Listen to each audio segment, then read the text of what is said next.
Uma semana depois da tragédia na Líbia, continuam a ser recuperados corpos das vítimas das cheias. Mais de 11.300 pessoas morreram e 10.000 estão desaparecidas. Hassan, de 69 anos, não consegue esconder as lágrimas. Chora a morte de 4 filhos e uma neta nas cheias em Derna. Hassan escapou à morte porque viajou para o Egito para realizar um procedimento médico. Chegou a casa para saber que os filhos, 2 rapazes e 2 raparigas, tal como a neta, morreram encurralados no interior da casa e tinham sido sepultados antes de este chegar à Líbia. No dia seguinte, disseram-me que tinham enterrado os corpos depois de terem sido encontrados caídos no chão da sala.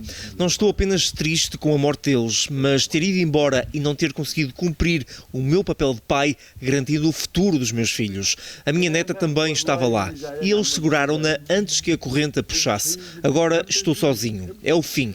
Não culpo Deus, mas culpo os responsáveis por isto. Uma semana depois da tragédia, a cidade de Derna continua a ser um mar de escombros, onde todos os dias se encontram mais vítimas. As Nações Unidas confirmaram que cerca de 11.300 pessoas perderam a vida e 10.000 continuam ainda desaparecidas. Mais de 30.000 pessoas ficaram desalojadas devido às cheias, estando agora desabrigadas com acesso deficitário à água potável e mantimentos. Preocupações às quais se acrescem os receios de surtos de doenças sanitárias como a cólera. A ONU estimou hoje que mais de 800.000 pessoas foram afetadas pelas inundações que assolaram o leste da Líbia. Antes das inundações trágicas, cerca de 300.000 pessoas necessitavam já de assistência humanitária, um número que agora quase triplicou. O Escritório das Nações Unidas para a Coordenação de Assuntos Humanitários já desbloqueou 10 milhões de dólares em ajuda humanitária, mas a agência da ONU pediu 71,4 milhões de dólares para fazer frente às necessidades dos próximos 3 meses. Até ao momento, a União Europeia já disponibilizou 5,7 milhões de euros, que se somam à ajuda técnica e material enviada através do Mecanismo de Proteção Civil do Bloco Europeu. Uma ajuda técnica que também já sofreu baixas. 5 elementos da equipa de busca e salvamento grega morreram na sequência de um acidente rodoviário na Líbia. A Rússia recusou hoje a acusação de genocídio de que está a ser alvo no Tribunal Internacional de Justiça. Na Ucrânia, as forças locais anunciaram a tomada da aldeia de Andriivka, próxima de Bakhmut. Foi o próprio presidente Zelensky quem confirmou o hastear da bandeira da Ucrânia em Andriivka e Klishchiivka. A ser verdade, trata-se de uma conquista importante para uma eventual tomada de Bakhmut. O comandante do exército diz mesmo que esta ação permitiu romper as linhas de defesa russas nesta que é a cidade ucraniana que mais sangue tem feito correr desde o início da guerra. No entanto, hoje a notícia é de 2 civis mortos em ataques russos a Toretsk e Avdiivka e de mais 2 vítimas mortais em bombardeamentos à zona de Kherson. Já em Odessa e Mykolaiv, a Ucrânia diz ter abatido 18 drones e 17 mísseis de cruzeiro durante a noite. No mesmo dia, e ainda sem se saber exatamente porquê, o governo de Kiev anunciou que demitiu a ministra adjunta da Defesa, juntamente com outros 5 ministros adjuntos. Esta segunda-feira, começaram no Tribunal Internacional de Justiça as audições aos vários envolvidos no caso da denúncia ucraniana que rejeita as acusações russas sobre um alegado genocídio como motivo para a invasão.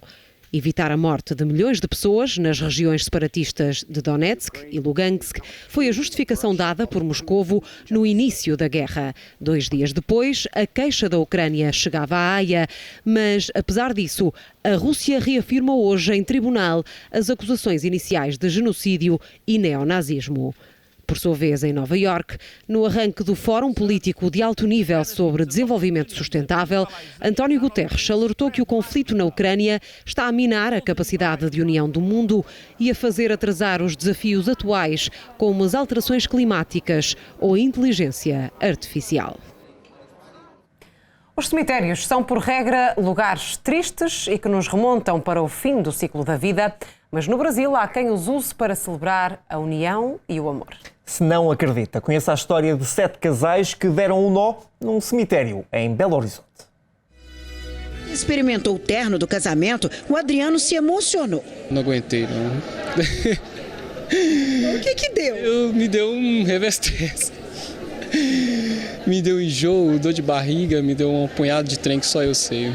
Ele aproveitou a oportunidade de casar no mesmo local em que trabalha e realizou o sonho da noiva. Para quebrar o preconceito, sabe? Para poder mostrar que não é só um cemitério, não é só celebrar a morte, como a Vivi fala, né? É para celebrar a vida e para celebrar o amor. A ideia do casamento comunitário no local foi da Viviane. Nós selecionamos a área administrativa e a área onde já realizamos várias outras cerimônias de Dia das Mães, Dia dos Pais, em memória, né, dos falecidos no Dia de Finados. Esse espaço é um espaço comum e restrito aqui e que respeita o Campo Santo.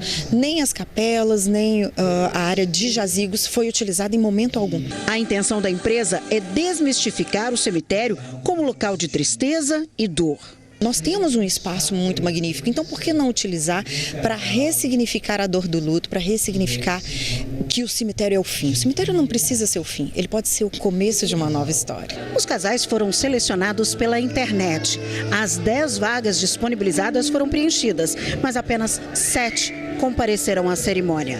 Cada um pôde trazer apenas 14 convidados. Cada um deles tem uma história e um motivo para ter aceitado o desafio de casar em um lugar incomum. A Luciene, por exemplo, só se casou com o Cleveson no civil, há 30 anos. Apesar de não ter condições de financiar uma cerimônia religiosa, ela nunca desistiu do sonho de se casar de noiva. Experimentou dezenas de vestidos sem saber quando o dia D chegaria.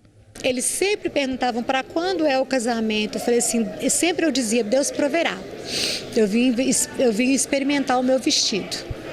Deus experimentava e falava, um dia vai ser. E falava, um dia vai ser. Nem os filhos do casal se importaram deles se casarem em um cemitério. A prioridade para a família era o sonho realizado. Para mim foi super normal, eu trabalho no ramo, então foi sensacional a ideia. Nós estamos muito felizes por eles e por todos os casais aqui hoje. Independente do lugar. Independente. Olhamos agora para outros destaques da atualidade internacional. Vários países europeus estão a ser fustigados por chuvas torrenciais. Em Espanha e França registaram-se várias inundações. Na província espanhola de Tarragona, a força da água levou pela frente cadeiras, mesas e até alguns carros. O litoral do país está em alerta vermelho depois da tempestade que atingiu Madrid e Toledo e que tirou a vida a 5 pessoas. No sul de França, imagens de vídeo amador mostram as ruas completamente inundadas. Pelo menos 40 pessoas tiveram de ser realojadas por causa das cheias. Inglaterra e País de Gales estão sob aviso amarelo. 5 cidadãos norte-americanos presos durante anos no Irão foram libertados e vão regressar aos Estados Unidos como parte de uma troca de prisioneiros mediada pelo Qatar. 4 homens e uma mulher que também têm passaportes iranianos, muitas vezes vistos como reféns do governo do país, aterraram hoje em Doha. Parte do acordo prevê que cerca de 6 mil milhões de dólares de fundos iranianos bloqueados em contas na Coreia do Sul sejam transferidos para o Qatar.